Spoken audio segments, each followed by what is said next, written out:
بسم اللہ الرحمن الرحیم۔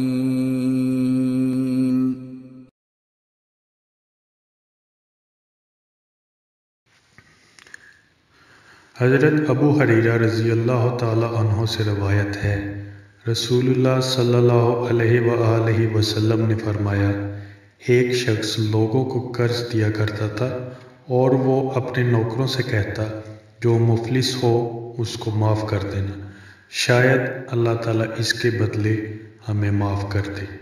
پھر وہ اللہ تعالیٰ سے ملا، اللہ نے اس کو بخش دیا۔